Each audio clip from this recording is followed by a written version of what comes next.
World of cosmic horrors, cyberpunk, and dark humor. Humankind traveled the stars and settled on a planet of ancient secrets and corrupt machines. This is an action RPG with combat, stealth, and psi powers, where you can fight monstrosities or try become their friends in a story campaign with choices and customizations.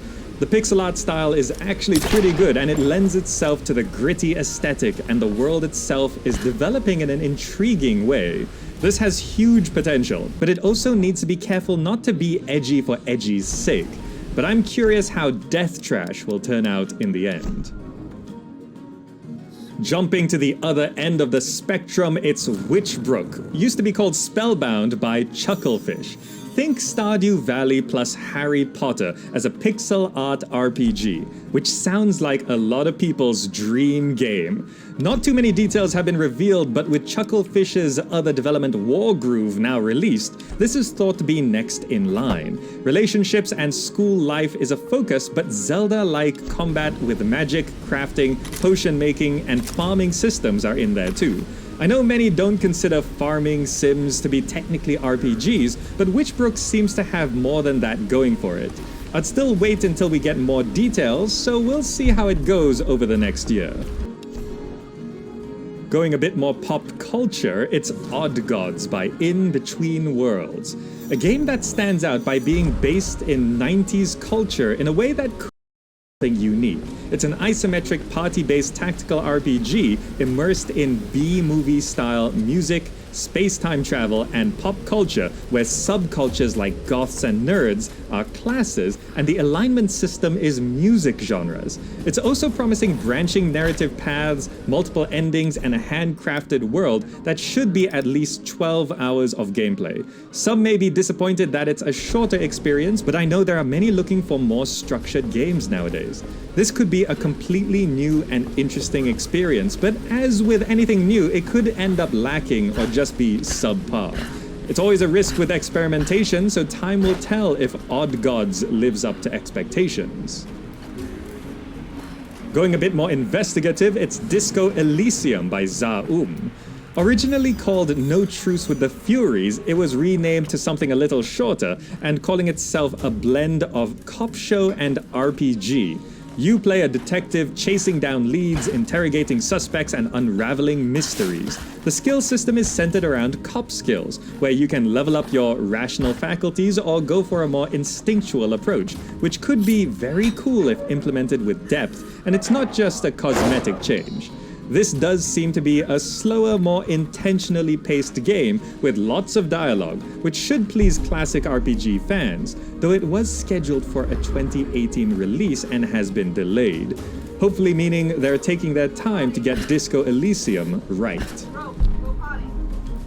And then we have Encased by Dark Crystal Games. Calling itself a modern single-player sci-fi post-apocalyptic isometric RPG, the focus of the game is exploration, adventures, and survival inside a sealed-off territory. Inspired by the old RPGs of the 90s and early 2000s, the game is estimated to be about 25 to 30 hours long, with replayability as your choices and actions affect the world. Combat is turn-based with freedom and tactics in mind, and it's a classless system. Unfortunately, not much gameplay has been shown off, and although the trailer indicates some personality to it, it could come off as not quite as good as the old Fallouts. Closed beta is targeting early 2019, so hopefully we'll get a better look at Encased soon, and be able to tell if it lives up to its own ambitions. Jumping to the stars, it's Stellar Tactics by Maverick Games, a tactical turn-based RPG set in procedural space. Expect classless character progression, ship customization, space and grounded combat, and uncovering of ancient secrets. It's been in early access since 2016 with very positive reviews on Steam, and it's updated regularly, though how long it's going to take to get to release is unclear. There is a roadmap though, promising more on trade systems, stealth mechanics, and more story.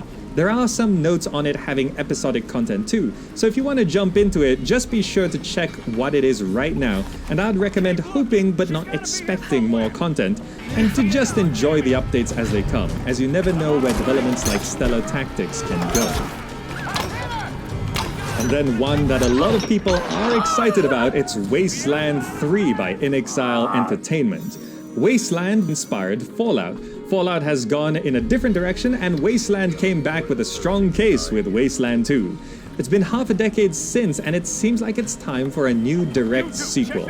Here you have a party-based RPG with vehicles, environmental dangers, and revamped combat system with strategic combat, where you'll be managing your ranger base along with surviving the frozen wastes as you make your way through the story with a whole new dialogue system. Visually, it looks great, and fans of classic RPGs should be into this one.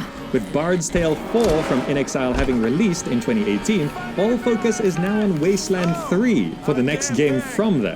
So we should be able to expect more Wasteland 3 soon, as it's aiming to release by late 2019, though delays do often happen, so we'll see if it's on time. And then we have The Waylanders by Gato Studio. From some of the creators of Dragon Age, Mass Effect, and Pillars of Eternity, here we have a classic group management RPG focusing on impactful character development, unique companion relationships, and a deep technical combat